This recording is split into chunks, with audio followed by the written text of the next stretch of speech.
But the basic question you have to ask is, what should the role of government be? The founders asked that question, and they came up with a pretty good answer. They said the role of government ought to be but one thing: protect liberty.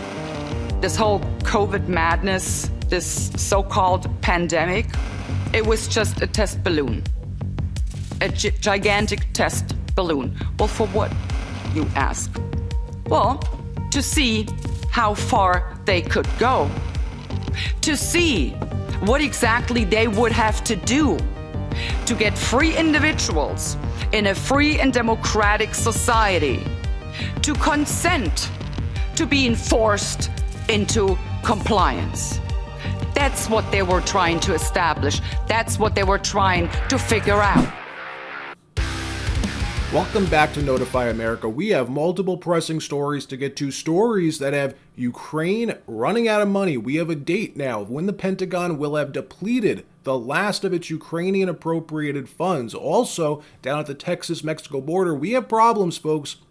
The cartel found a loophole, and we're talking about tens of thousands of people barreling toward the same crossing point down there. Also, we have Tucker Carlson weighing in about a possible Nikki Haley ticket. Talked about this the other day. This is a big deal, right? There's forces right now at work behind the scenes trying to get Trump a message right now. Pick Haley as your second and we back off. Well, Tucker Carlson knows this is happening and he's speaking up. Don't miss this. But before we get started, press the like button and subscribe. It helps the channel out, and I appreciate your support. So the Pentagon, they just issued a stark warning indicating that they will exhaust all remaining Ukraine military aid designated for replacing weapons sent to Ukraine by December 30th. That's 11 days from now, unless Congress approves additional funding.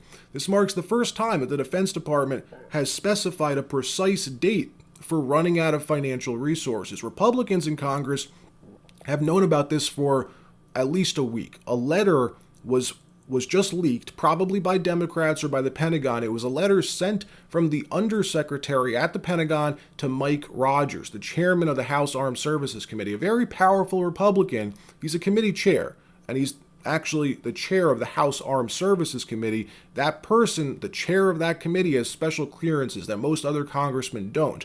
This is the same congressman, by the way, one of two of them, him and Mike Turner from Ohio, who purposely blocked the recent UFO UAP Disclosure Act, or most of it. He's an ass, but I digress. Leaking the letter was obviously meant to put pressure on Republicans, that they know how little time Ukraine has left, and they still won't do anything about additional money to Ukraine. In fact, Speaker Johnson just announced that they're going on vacation and they're not going to discuss the issue, anything about Ukrainian aid, until they return in a few weeks from now. Look, Ukraine is a dead man walking, all right? They don't have a shot. They never had a shot, which is the most disturbing part about this. Their only shot is to drag NATO into the war, which some members of the Biden cabinet want, by the way. They are looking for an excuse, looking to provoke Russia into doing something that would justify some larger scale support. And this never should have happened from the beginning. It's not about being pro-Ukraine or pro-Russia.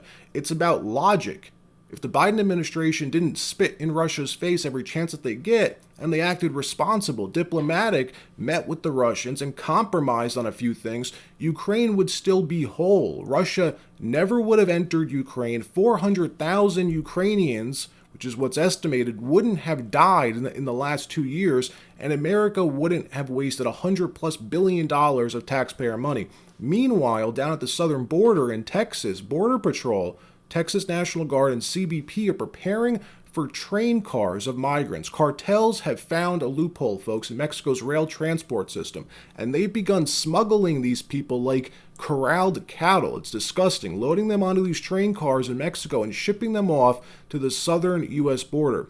What's been estimated to be up to 50,000 migrants, all being shuttled via train, sent by the cartels. Listen to this insane story. Fox News writes this: U.S. Customs to suspend railway operations at international crossings into Texas starting Monday. That was yesterday. In a statement, CBP officials said that the suspension was being implemented in order to redirect personnel to assist Border Patrol with taking migrants into custody. This is a quote from CBP. CBP is continuing to surge all available resources to safely process migrants in response to increased levels of migrant encounters at the southwest border, fueled by smugglers peddling disinformation to prey on vulnerable individuals after observing a recent resurgence of smuggling organizations moving migrants through Mexico via freight trains. CBP is taking additional actions to surge personnel and address this concerning development, including in partnership with Mexican authorities. That was the first statement that they released yesterday. They continued to release statements throughout the day, and they got worse and worse. They then said this, updated later in the day. Beginning December 18, 2023 at 8 a.m. local time, CBP's Office of Field Operations will temporarily suspend operations at the International Railway Crossing bridges in Eagle Pass and El Paso, Texas, in order to redirect personnel to assist the U.S. Border Patrol with taking migrants into custody. CBP will continue to prioritize our border security mission as necessary in response to this evolving situation.